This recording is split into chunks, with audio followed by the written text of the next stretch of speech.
మరి దేవుని యొక్క కృపలో 136వ కీర్తనలో ఒక మాట మనం చదువుకుందాం. 4వ వచనంలో, ఆయన ఒక్కడే మహాశ్చర్య కార్యములు చేయువాడు, ఆయన కృప నిరంతరమును. దేవునికి స్తోత్రం, హల్లెలూయా. ఆయన ఒక్కడే గొప్ప ఆశ్చర్య కార్యములను చేయగలిగినటువంటి వాడు. ఆయన ఒక్కడే సమస్తమును చేయగలిగినటువంటి వాడు. ఆయనతో మనము సహవాసము సన్నిధి కలిగి ఉండాలి. ఆయన గొప్ప దేవుడు, పరిశుద్ధుడు, సర్వ అధికారము కలిగినటువంటి దేవుడు. ఆయనకు అసాధ్యమైనటువంటిది ఏదీ లేదు. ఆయన చేసే ప్రతి దానిలో ఒక ఆశ్చర్య కార్యములు ఉంటుంది. క్రీస్తునందు ప్రియమైనటువంటి దేవుని యొక్క సంగమా, దేవుని యొక్క వాక్య భాగంలో మనం చూసినప్పుడు దేవుని యొక్క సన్నిధానంలో రాయబడినటువంటి మాటను ఒకసారి మనం చదువుకుందాం. దేవునికి స్తోత్రం కలుగునుగాక, హల్లెలూయా. దేవుని యొక్క వాక్య భాగంలో నిర్గమకాండము 4వ అధ్యాయము 21వ వచనం ఒకసారి చదువుదాం. అప్పుడు యెహోవా మోషేతో ఇట్లా, నీవు ఐగుప్తునందు తిరిగి చేరిన తరువాత చేయుటకు నేను నీకిచ్చిన మహత్కార్యములన్నీ ఫరో ఎదుట చేయవలెను సుమి. అయితే నేను అతని హృదయమును కఠినపరచదను, అతడు ఈ జనులను పోనీయడు. దేవునికి స్తోత్రం కలుగునుగాక, హల్లెలూయా. అర్థమైంది? దేవుడు ఒక వ్యక్తిని పరీక్షిస్తాడు. మనం అనుకుంటాం, నీకు కష్టం వచ్చిందంటే, నీకు బాధ వచ్చిందంటే, నీకు శోధన వచ్చిందంటే, నీకు దుఃఖం వచ్చిందంటే, నీకు రోగం వచ్చిందంటే, అవన్నీ దేవునికి తెలుసు. అవన్నీ దేవునికి తెలుసు. దేవునికి తెలియకుండా ఏం లేదు. ఆయన అంటున్నాడు, నేను నిన్ను ఏర్పరచుకున్నాను అన్నాడు. ఎవరిని? మోషేను. తర్వాత అంటున్నాడు, నేను గొప్ప కార్యాలు నీతో చేయించబోచున్నాను. అవన్నీ చెయ్యాలి. అవన్నీ చేసినా కానీ ఒక వ్యక్తిని కఠినంగా నేను కఠినపరుస్తున్నాను. ఎవరైనా? ఫరో. మోషేని ఎన్నుకున్నాడు, ప్రవక్తగా చేశాడు. తర్వాత అంటున్నాడు, అద్భుత కార్యాలు చేయడానికి అధికారం నీకు ఇచ్చేశాను, నువ్వు అధికారం చేస్తున్నావు, ఆశ్చర్యకార్యాలు చేస్తావు. కానీ అవతల వ్యక్తి ఎవరు? ఫరో హృదయాన్ని నేను కఠినపరచుదును. దేవునికి స్తోత్రం కలుగునుగాక, హల్లెలూయా. వాస్తవం. దేవుని యొక్క పరీక్షలో నువ్వు నెగ్గాలంటే, దేవుని యొక్క పరీక్షను నువ్వు చూడాలంటే కొన్ని శ్రమలు మనం పొందాల్సిందే. అన్నీ బాగుంటే మనము ఒప్పుకోం. అన్నీ బాగుంటే మనం ఒప్పుకోం. దేవుని సేవకుడిగా ఉన్నటువంటి యోనాను దేవుడు ఎన్నుకొని నెనేవా పట్టణానికి ఆ జనమందరూ పాపము చేస్తూ ఉగ్రతకు లోనైపోతున్నారు, వాళ్ళు మారు మనసు పొందులాగన పాప క్షమాపణ నిమిత్తం వాళ్ళు పశ్చాత్తాపపడి దేవునితో ప్రార్థన చేస్తే వారికి క్షమాపణ కలుగుద్ది, వెళ్ళి చెప్పు పాపాన్ని ఒప్పుకోమని. అంటే ఈ సేవకుడు ఏం చేశాడు? వారి దగ్గరికి పోకుండా, నెనేవా పట్టణానికి పోకుండా తర్షీషు పట్టణానికి వెళ్ళిపోవాలని ఒక ఓడలో పోయి అమరములో పండుకున్నాడు. ఈరోజు దేవుని బిడ్డలు కానీ, దేవుని సేవకులు కానీ, విశ్వాసులు కానీ, ఎవరైనా కానీ చిన్న శ్రమను ఓర్చుకోలేము, చిన్న కష్టాన్ని ఓర్చుకోలేము. నేను దేవుణ్ణి నమ్ముకున్నాను కదా, నాకు వచ్చింది అంటే అది రావాలంతే. అది రాకపోతే దానికి విలువ లేదు. దాన్ని అనుభవించాలి. దానిని నువ్వు నెగ్గేటువంటి ఒక విశ్వాసము నీలో దేవునికి కనపరచాలి. ఆశీర్వాదము నీకు రావాలంటే ఊరకనే రాదు కదండి, ఊరకనే ఆశీర్వాదము రాదు. అబ్రహామును దేవుడు పిలిచాడు. ఆదికాండము 12వ అధ్యాయము 1-2 వచనాలు మనం చదువుకుంటే, అబ్రాహామును దేవుడు పిలిచాడు. యెహోవా దేవుడు అంటున్నాడు, నువ్వు లేచి నీ దేశము నుండి, నీ బంధువుల యొద్ద నుండి, నీ తండ్రి ఇంటి నుండి బయలుదేరి నేను నీకు చూపించు దేశమునకు వెళ్ళుము. నిన్ను గొప్ప జనముగా చేసి నిన్ను ఆశీర్వదించి నీ నామమును గొప్ప చేదును. దేవునికి స్తోత్రం, హల్లెలూయా. అప్పుడు ఈయన ఎట్టున్నాడు తెలుసా? ఈయన ఏదో ఒక అన్యుల కుటుంబంలో ఉండేవాడు. ఉదయాన్నే లేస్తే బొమ్మలు తయారు చేసుకొని గంపలో పెట్టుకొని ఊరంతా తిరిగి అమ్ముకుంటున్నారు. వినాయకుడు బొమ్మని, ఆ బొమ్మని, ఈ బొమ్మని, ఏనుగు బొమ్మని, రకరకాలైనటువంటి బొమ్మలు చేసుకొని అమ్ముకుంటుంటారు ఎంతకో అంతకు. కానీ ఆ విధమైనటువంటి స్థితిలో ఉన్నటువంటి కుటుంబము అబ్రాహాము యొక్క కుటుంబం. ఆయనతో దేవుడు మాట్లాడుతున్నాడు. ఏమంటున్నాడు? నీవు లేచి నీ దేశము నుండి, నీ బంధువుల యొద్ద నుండి, నీ తండ్రి ఇంటి నుండి బయలుదేరి నేను నీకు చూపించు దేశమునకు వెళ్ళు. చాలా అర్థమైంది. బంధువులను వదిలిపెట్టాలి. ఈరోజు దేవుని పరిచర్య చేయాలన్నా, దేవుని బిడ్డగా నువ్వు బ్రతకాలంటే కొన్నిసార్లు అన్నీ వదులుకోవాలి, అన్నీ విడిచిపెట్టాలి. ఎప్పుడైతే వాటన్నిటినీ మనము విడిచిపెట్టడానికి సిద్ధపడతామో దేవుని మాట విని మనల్ని దేవుడు ఆశీర్వదిస్తాడు. దేవుణ్ణి విడిచిపెట్టి ఆస్తి కోసమో, లేకపోతే అంతస్తు కోసమో, లేకపోతే ఇంకొక దాని కోసమో లోకంలో ప్రయాసపడి దేవుని మీద భారం పెట్టడం కాదు. కానీ నువ్వు ఒక సిద్ధపాటు కలిగినటువంటి దేవుని మాటకు లోబడేటువంటి వ్యక్తి అయి ఉండాలి. ఈ అబ్రహాము దేవుని మాటను విన్నాడు. దేవుని మాటను విని బయలుదేరేశాడు. ఎవరెవరు? అబ్రహాము యొక్క భార్య శారా, తర్వాత తన చిన్న ఆయన యొక్క కుమారుడైనటువంటి లోతు వెంట పెట్టుకొని బయలుదేరేశాడు. ఎవరున్నారు? అమ్మ లేదు, నాయన లేదు, బంధువులు లేరు, ఊరు కాదు, అన్నీ వదిలేశాడు. నేను నీకు చూపిస్తున్నాను, నువ్వు బాగుపడాలంటే, నువ్వు బాగుండాలంటే నేను చెప్పేటువంటి ఆ స్థలానికి వెళ్ళాలి. నిన్ను గొప్ప జనముగా నేను చేస్తాను. దేవుని స్తోత్రం కలుగును గాక, హల్లెలూయా. అంతే.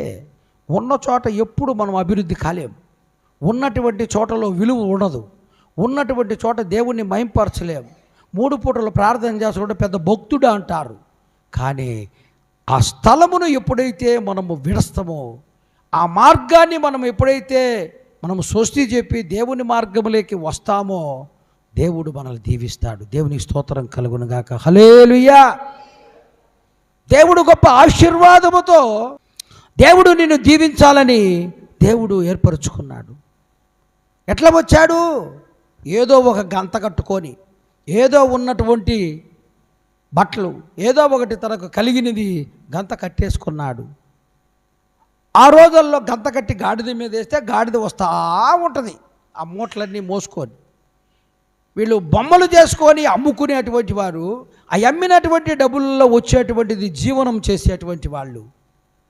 వీళ్ళ కాడ ఆస్తి ఉందా? ఏం లేదు. కానీ ఉన్న దాంతోనే రమ్మన్నాడు, ఉన్న స్థితిలోనే రమ్మన్నాడు. ఏదైతే నీకుందో, తల్లిదండ్రుల ప్రేమ, అన్నదమ్ముల ప్రేమ, గ్రామం ప్రేమ, ఊరు ప్రేమ, పట్టణం ప్రేమ, ఇవన్నీ నువ్వు వదులుకోవాలి. ఇప్పుడు నువ్వు రావాలంటే వీటన్నిటినీ విడిచిపెట్టి నువ్వు బయలుదేరాలి. దేవుని స్తోత్రం కలుగును గాక, హల్లెలూయా. ఆ కింద బాగా చదువుదాం. ఆదికాండం.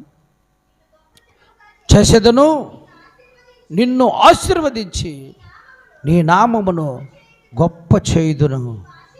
నీవు ఆశీర్వాదముగా ఉందువు. నిన్ను ఆశీర్వదించు వారిని ఆశీర్వదించదను, నిన్ను దూషించు వారిని శపించదను. భూమి యొక్క సమస్త వంశములు నీయందు ఆశీర్వదించబడునని అబ్రాహాముతో అనగా, యెహోవా అతనితో చెప్పిన ప్రకారము అబ్రాము వెళ్ళెను. దేవునికి స్తోత్రం కలుగునుగాక. హల్లెలూయా. చాలామంది దేవుడు చెప్పిన ప్రకారము నువ్వు చేయాలి. దేవుడు చెప్పిన ప్రకారం చేయాలి. దేవుడు చెప్పిన ప్రకారము మనం ఎప్పుడైతే చేస్తామో అది ఖచ్చితంగా దేవుడు నెరవేరుస్తాడు. దేవుని మాట వినకుండా, దేవుని యొక్క ఉద్దేశ ప్రకారముగా జీవించకుండా మనం చేస్తే ఎప్పుడూ కూడా మనల్ని దేవుడు ఆశీర్వదించలేడు. దేవుడు ఒక మాట అన్నాడు దేవుని యొక్క వాక్యంలో, లూకా సువార్త 6వ అధ్యాయము 48వ వచనం నుంచి ఒకసారి చదివితే చదువుతాం.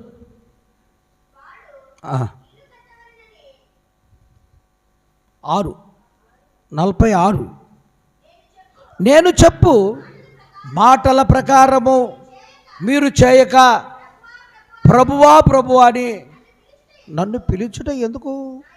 నా యొద్దకు వచ్చి నా మాటలు విని వాటి చెప్పున చేయు ప్రతివాడును ఎవని పోలి ఉండునో మీకు తెలియజేతును. దేవునికి స్తోత్రం కలుగునుగాక. హల్లెలూయా. దేవుడా దేవుడా దేవుడా అంటే కాదు, దేవుడు చెప్పిన మాట విని నడుచుకోవాలి. దేవుని మాట ప్రకారముగా నడుచుకొని దేవుని యొక్క ఉద్దేశంలో మనం ఎప్పుడైతే జీవిస్తుంటామో అప్పుడే దేవుడు మనల్ని దీవించి ఆశీర్వదిస్తాడు. దేవుని యొక్క కృపలో ఆ దీవెనను పొందాలంటే మొదట దేవుని మాటకు విలువియ్యాలి, దేవుని సన్నిధానానికి విలువియ్యాలి, దేవుణ్ణి మనము గొప్ప చేయాలి. దేవుడు సమస్తమును ఆశీర్వదించగలిగినటువంటి వాడుగా నువ్వు ఎంచుకోవాలి. ఆయన మీదనే మనము భారము కలిగి జీవించే స్థితిలో మనం ఉంటే ఆదికాండము 13వ అధ్యాయము 1-2 వచనాలు చూస్తే దేవునికి స్తోత్రం కలుగునుగాక. హల్లెలూయా హల్లెలూయా. చదువు. అబ్రహాము తనకు కలిగిన సమస్తమును తన భార్యను తనతో కూడానున్న లోతును 13వ అధ్యాయము 1వ వచనం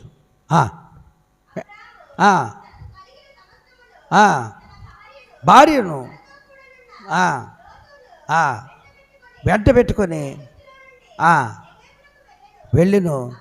అబ్రహాము వెండి బంగారము పశువులు కలిగి దేవుని స్తోత్రం కలుగునుగాక. హల్లెలూయా. ఎట్లొచ్చాడయ్యా?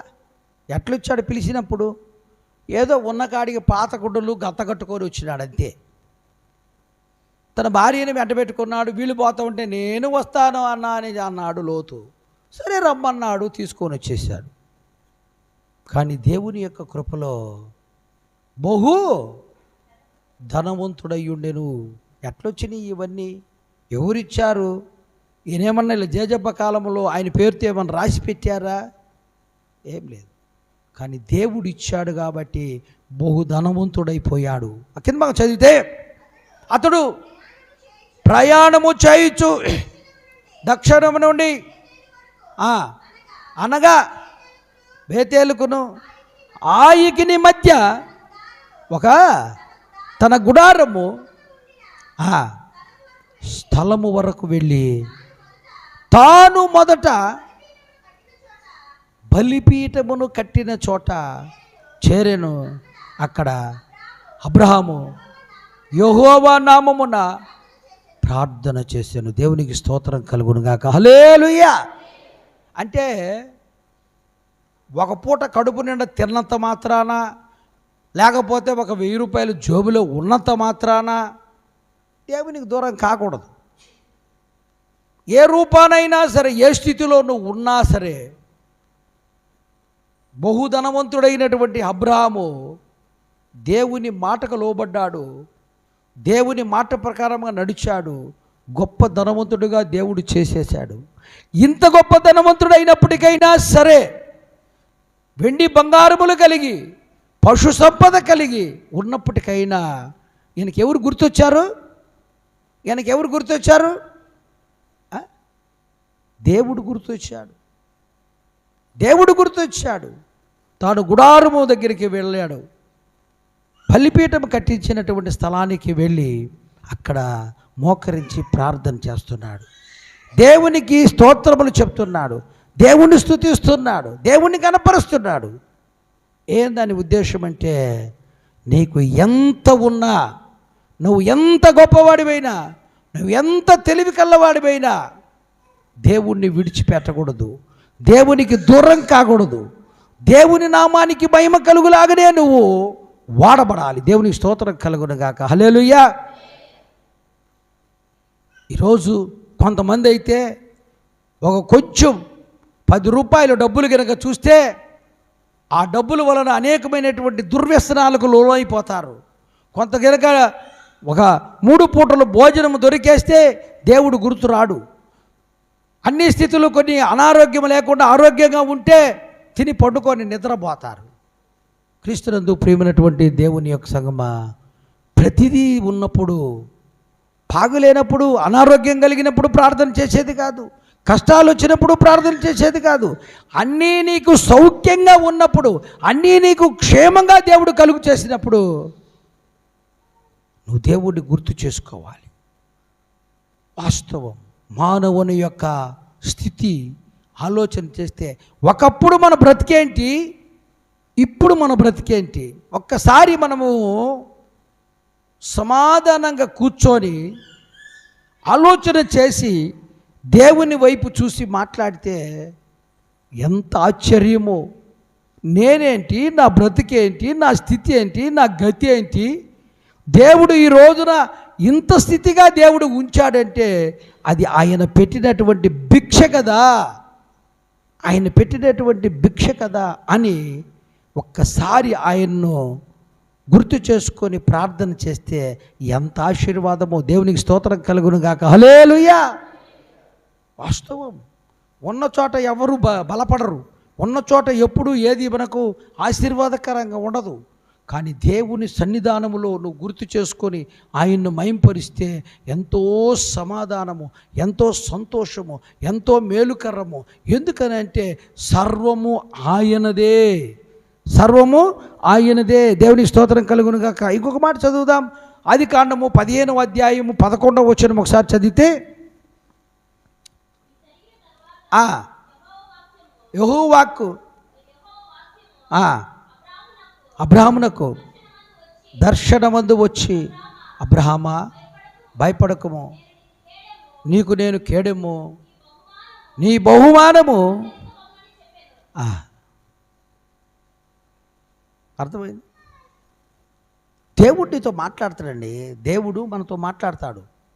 దేవునికి ఇష్టముగా ఉన్నప్పుడు మనం ఏదైనా పొరపాటు చేసేదానికి ప్రయత్నిస్తే వెంటనే అంటాడు, ఇదో నేను చెప్తున్నా, నేను చెప్పిన మార్గంలో నువ్వు నడవాలి, నేను చెప్పిన మార్గంలో నువ్వు నడవకపోతే ఇబ్బందులు పడిపోతావు, ఇరుకులో పడిపోతావు, నీకు మరి ఇబ్బందులు పాలైపోతావు అని దేవుడు హెచ్చరిస్తాడు. మనం చేసేటువంటిది దేవునికి ఇష్టం కానప్పుడు హెచ్చరిస్తాడు. తప్పు చేసిన తర్వాత దేవుని సన్నిధానంలో తప్పులు ఒప్పుకొని విడిచిపెట్టడానికి మనము దేవుని దగ్గర తప్పులు ఒప్పుకొని విడిచిపెడితే మనకు ధన్యత. అందుకోసమే దేవుడు ఆశీర్వదించగలిగినటువంటి వాడు. ఏమంటున్నాడు మరొకసారి చదివితే,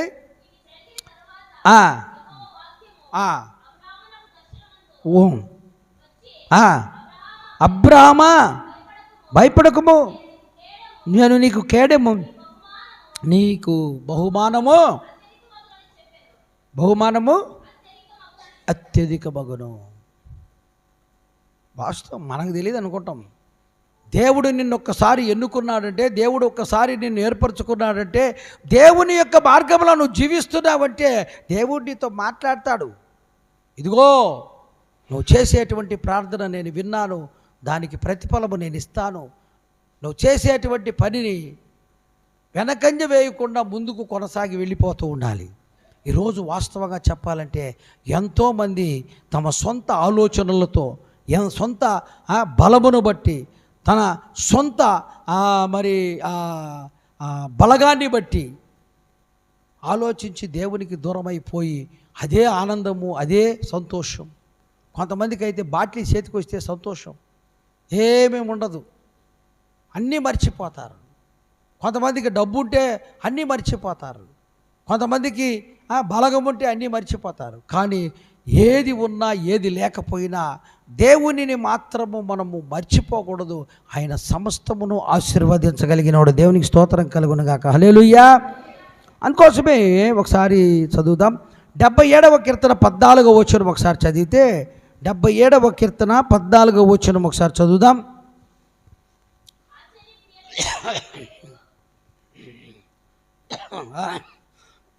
ఆశ్చర్యక్రియలను జరిగించు దేవుడవు నీవే, జనములలో నీ శక్తిని నీవు ప్రత్యక్షపరుచుకొని ఉన్నావు. ఆయన గొప్ప ఆశ్చర్య కార్యములు చేసేటువంటి వాడు. ఆయన గొప్ప అద్భుత కార్యములు చేయగలిగినటువంటి దేవుడు. ఏదైనా సరే ఆయన చేయగలిగినటువంటిది లోకములో ఎవరూ చేసినటువంటి వాళ్ళు కాదు. యోషువ గ్రంథం 3వ అధ్యాయం, యోషువ గ్రంథం 3వ అధ్యాయం 5వ వచనం ఒకసారి చదువుదాం. యోషువ గ్రంథం 3వ అధ్యాయం 5వ వచనం ఒకసారి చదువుదాం. దేవునికి స్తోత్రం. హల్లెలూయా.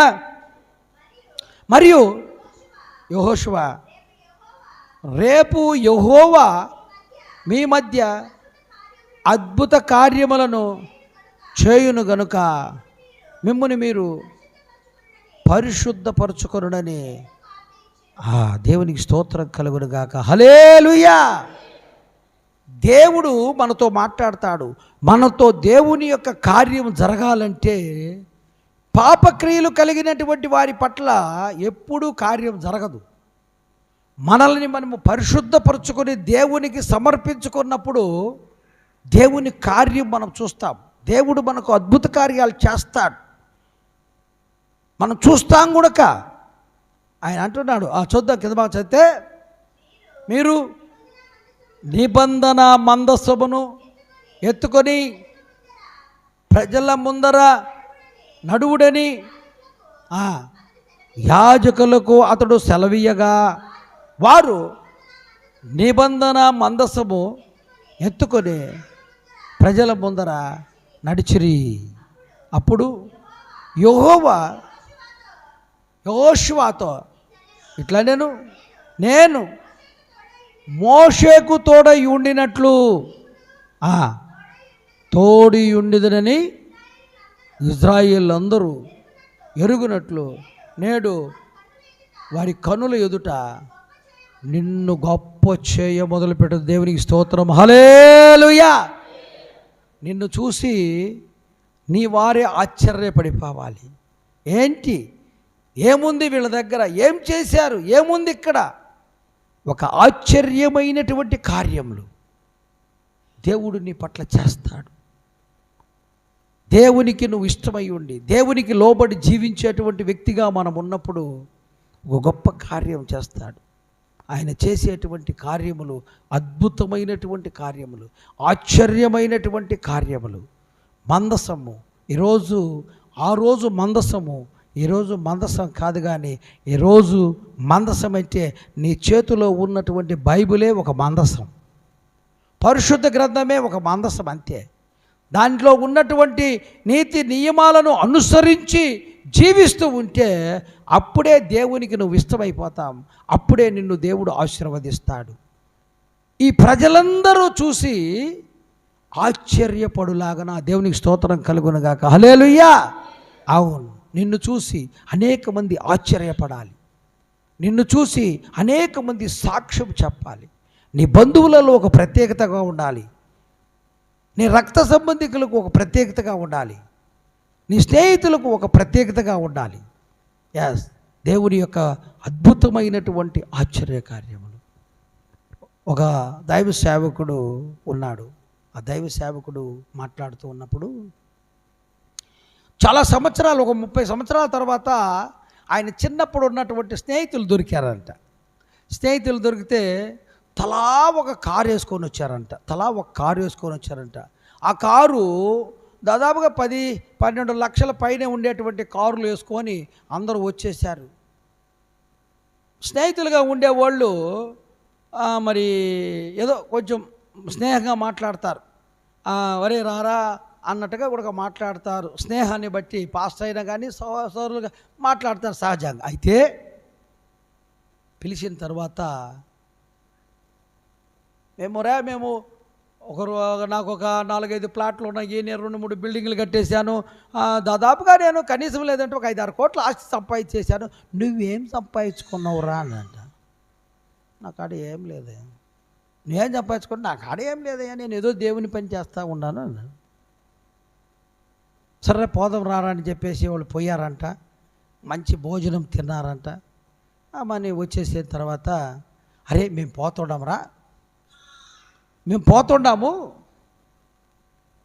అరే నా గురించి ఒకరో ప్రార్థన చేయరా, నా గురించి ఒకరో ప్రార్థన చేయరా అని చెప్పేసి ఆయనతో చెప్పాలకు వచ్చినటువంటి ఆ స్నేహితులు అందరిని బట్టి ప్రార్థన చేశారంట. అరే మీకు ఎంత ఉన్నా కానీ నాకున్నది మీకుందారా అనంట. ఎంత ఉన్నా కానీ నాకున్నది మీకుందా? ఆశ్చర్యం కదా. ఏంటి అంత ఆస్తి కలిగిన వాళ్ళు అయినప్పటికైనా సరే ఈ సేవకుని దగ్గర అందరూ ప్రార్థన చేయించుకున్నారు. వాళ్ళకి కలిగిన కాడికి ఎంతో కొంత డబ్బులు కూడా ఇచ్చి ఉండవచ్చు కూడా కదా. కానీ ఎంత చేసినా ఆయన ఒకటి అన్నాడంట, మీరు సంపాదించుకున్న దానికంటే ఎక్కువగా దేవుడు నన్ను ఆశీర్వదించేసరా.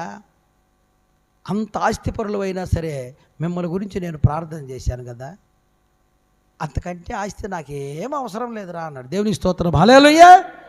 అది దేవుని బిడగా మనం ఉండడానికి ఇష్టపడాలి. ఎంత ఆస్తి ఏమున్నా ఏం ప్రయోజనాలు ఉండవు. కానీ దేవునితో మనం సంబంధం కలిగితే దేవుడు నిన్ను ఆస్తిపడ్డుగా చేయగలడు, ఉన్నత స్థితిలో ఉంచగలడు. దేవుడు నిన్ను చూసి అనేక మందికి సాక్షిగా ఉంచగలడు. అనేక మంది నిన్ను చూసి మారు మనసు రక్షణ పొందడానికి కూడా నీ సాక్ష్యం అవసరమైపోద్ది. అంతే. అందుకోసమే సాక్ష్యం అన్నది దేవుని ఎదుట గొప్పగా ఆయన చేసే మహత్కార్యములను ఒక్కసారి మనం గనక గుర్తు చేసుకుంటే నీ జీవితంలో, నా జీవితంలో, నీ స్థితిలో, నా స్థితిలో ఆయన చేసినటువంటి ఉన్నత స్థితి అంతింత కాదు, ఎంతో గొప్పది. అది ఎంతో ఆశీర్వాదకరం. వాస్తవం. కొంతమంది పిల్లలను తల్లిదండ్రులు ప్రేమతో చాకుతారు. అబ్బా నా కుమారుడు ఒక ఉద్యోగం సంపాదించుకొని మాకంత భోజనం పెట్టాలని కొంతమంది ఆశపడతారు. మా కుమార్తె ఒక ఉద్యోగం సంపాదించుకొని తన కాలి మీద తానుంటే సంతోషమని చెప్పేసి కొంతమంది ఆశపడతారు. కానీ ఆశ భంగమైతే ఎంత పాపమో చూడండి. కానీ ఆ ఆశలన్నీ నెరవేర్చినప్పుడు ఆ తల్లిదండ్రులకు ఉండేటువంటి సంతోషం ఎంతో ఒకసారి ఆలోచించండి. కానీ దేవుని యొక్క కృపలో జీవించేటువంటి ఆ కుటుంబములో పిల్లలు ఒక ఉన్నత స్థితికి వస్తూ ఉన్నప్పుడు వారు అనేకమైనటువంటి కష్టాలు మర్చిపోతారు. వాస్తవం కదా. 9 నెలలు తల్లి గర్భములో కడుపులో బిడ్డను పెంచి పోషించేటప్పుడు ఆ కడుపు నొప్పి బాధ వచ్చినప్పుడు దాన్నంతా అనుభవించేటువంటి స్థితిలోనే ఉంటుంది. కానీ ఈ బిడ్డ నాకు ఎందుకని అనదు. కానీ కన్న తర్వాత 9వ నెల అయిపోయి వెంటనే ఆ క్షణంలోనే మరణాంధకారమైనటువంటి స్థితిలో నుంచి కూడా వాళ్ళు బ్రతికిన తర్వాత ఆ వేదనను మర్చిపోయి ఆ బిడ్డ స్థాయి చూసి నవ్వుకుంటారు. అంతే. దేవునికి నువ్వు విరుద్ధంగా ఉండొచ్చునేమో, దేవునికి వ్యతిరేకంగా ఉన్నవేమో, దేవునికి పాప క్రియలు కలిగి ఉన్నవేమో, వాటన్నిటినీ నువ్వు ఒక్కసారి గనక వదిలిపెట్టి ఒక మంచి స్థితిలో ఉంటే ఆ తల్లి తన బిడ్డను కన్నప్పుడు ఎంత వేదనతో ఉన్నదో అది మర్చిపోయి బిడ్డ పక్షమున మరి సంతోషముతో తన కౌగిట్లో చేరుకుంటుందో, దేవుణ్ణి దుఃఖపరిచిన నీవు కూడా ఈరోజు దేవుని దగ్గర మారుమనసు రక్షణ పొంది పాప క్షమాపణ నిమిత్తము దేవునితో గనక ఉంటే దేవుని ఎంత సంతోషపరుస్తావో. దేవుని స్తోత్రం, హల్లెలూయా. దేవునికి ఎంత సంతోషమో. నువ్వేడో గాలికి తిరిగి నువ్వెట్టో ఏదో చేసి నువ్వేమో అయిపోతా ఉంటే తల్లిదండ్రులకు సంతోషం ఉండదు, దేవునికి సంతోషం ఉండదు, కుటుంబంలో వేదనకరమైనటువంటి స్థితి. కానీ ఆ బిడ్డలు చేదోడుగా ఉండి తల్లిదండ్రులను పెంచి పోషించుకుంటూ ఉంటే ఆ తల్లిదండ్రులకి ఎంత సంతోషమో. ఆ కన్నటువంటి కడుపు, ఆ బాధ, ఆ కష్టాలన్నీ మర్చిపోయి ఎంత సంతోషంగా దేవుని స్తోత్రం కలుగును గాక. హల్లెలూయా. ఈరోజు నువ్వు అదే చేస్తే నీకన్ని సర్వ దీవెనలతో దేవుడు నిన్ను సమృద్ధిగా ఆశీర్వదిస్తాడు. దేవునికి స్తోత్రం. హల్లెలూయా. అందుకే చివరిగా ఒక మాట మాట్లాడి ముగిచ్చేస్తాను. దేవునికి స్తోత్రం కలుగునుగాక. క్రీస్తునందు ప్రియమైనటువంటి దేవుని యొక్క సగభ చివరిగా ఒక మాట చదువుదాం. దేవుని యొక్క కృపను బట్టి అపోస్తల కార్యము 5వ అధ్యాయము 6వ అధ్యాయం 8వ వచనం చూడండి. 6వ అధ్యాయం 8వ వచనం. అపోస్తల కార్యం 6వ అధ్యాయం 8వ వచనం. స్టెఫను కృపతోనూ బలముతోనూ నిండిన వాడై ప్రజల మధ్య మహత్కార్యములను గొప్ప సూచక క్రియలను చేయుచుండెను. చాలు. ఇక్కడ స్టెఫన్ అంటే ఒక దైవజనుడు. అతను దేవుని నామమును బట్టి అద్భుత కార్యాలు, ఆశ్చర్య కార్యాలు చేస్తూ ఉన్నాడు. కానీ అంత గొప్ప దైవజనుడు రాళ్లతో కొట్ట చంపడానికి సిద్ధపడిపోయాడు. ఏమీ మాట్లాడలేదు. ఈరోజు లోకంలో ఏదైనా మాట్లాడితే తప్పులు పట్టేస్తారు, ఏదైనా మాట్లాడితే తప్పులు పట్టేస్తారు. కానీ ఏ తప్పు చేయకున్నా సరే శిక్ష విధించేటువంటిది ఈ లోకం కదా. ఆయన ఆకాశము దేవుని సింహాసనము, భూమి ఆయన పాదపీఠము, ఆయనకు మందిరము మీరు ఎక్కడ కట్టగలరు అని చెప్పేసి మాట్లాడినప్పుడు సౌలు దాన్ని సమ్మతించకుండా వ్యతిరేకించినప్పుడు అందరికీ కోపాలు వచ్చి రాళ్లతో కొట్టి చంపేస్తూ ఉంటే పౌలు నిలబడి ఆ బాధ, ఆ దుఃఖము వాటన్నిటిని చూస్తూ ఉన్నాడు. వాస్తవం. కానీ శ్రమ పొందిన ఆయన ఒక మాట అంటాడు. ఏమంటాడంటే, తండ్రి వీరేం చేస్తున్నారు, వీరెరుగురు గనక వీరిని క్షమించమంటాడు. ప్రాణం ఇడిచేశాడు. కొట్టితే రాళ్లతో కొట్టి చంపేస్తే ప్రాణం ఇడిచేశాడు. ఆ ప్రాణమును హింసిస్తుంటే దాన్ని ఈ పౌలు సమ్మతించాడు. ఎందుకనంటే దేవుని బిడ్డలు అన్నటువంటి కనికరము లేనటువంటి వాడుగా ఉన్నటువంటి ఈ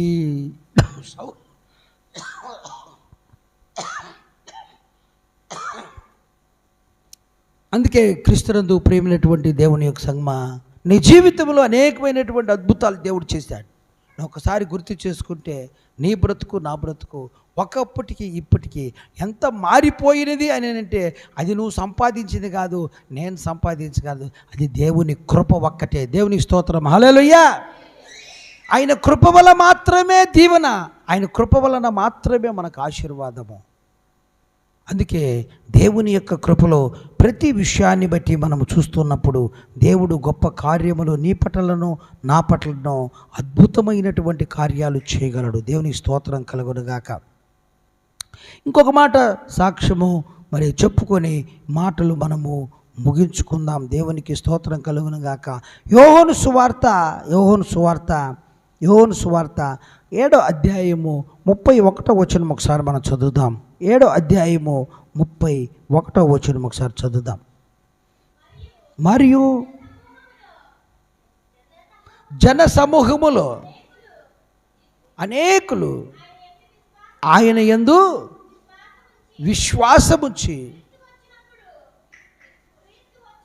క్రీస్తు వచ్చినప్పుడు ఈయన చేసిన వాటికంటే ఎక్కువైన సూచక్రియలు చేయునా అని చెప్పుకొనిరి. దేవునికి స్తోత్రం కలుగునుగాక. ఈరోజు దేవుడు ఒక పని మనము ప్రారంభించినప్పుడు ఇది దేవుడు చేయగలడా అనేది కాదు, కానీ దేవుడు చేస్తాడు అనేటువంటి విశ్వాసం కలిగినటువంటి వారమై ఉండాలి. దేవుడు నా పట్ల నెరవేరుస్తాడు అన్నటువంటి ఒక గొప్ప ఆశ్చర్యమైనటువంటి కార్యాలు చేయగలడని నువ్వు తలంచి ఆయన మాట ప్రకారముగా, ఆయన ఇష్ట ప్రకారముగా నువ్వు జీవించడానికి ఇష్టపడితే దేవుడు సమృద్ధిగా దీవిస్తాడు. దేవుని స్తోత్రం. హల్లెలూయా. క్రీస్తునందు ప్రియమైనటువంటి దేవుని యొక్క సంగమా, ఈరోజు దేవుడు మన పట్ల చూపినటువంటి ఈ గొప్ప ప్రేమ మన జీవితాలలో అనేకమైనటువంటి అద్భుత కార్యాలు చేశాడు.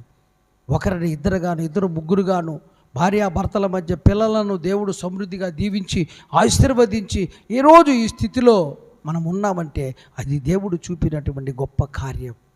ఆ కార్యాన్ని బట్టి ఒకసారి మనం గుర్తు చేసుకుంటే ఆయన మన జీవితాలలో ఎంతో గొప్ప ఆశ్చర్యకార్యములు చేయగలుగుతాడు. కానీ దేవుని మాట వింటే, దేవుని మాట ప్రకారముగా చేస్తే తప్పకుండా దేవుడు మన పట్ల గొప్ప కార్యాలు చేస్తాడు. దేవుడు తన పరిశుద్ధ వాక్యాన్ని దీవించి ఆశీర్వదించునుగాక.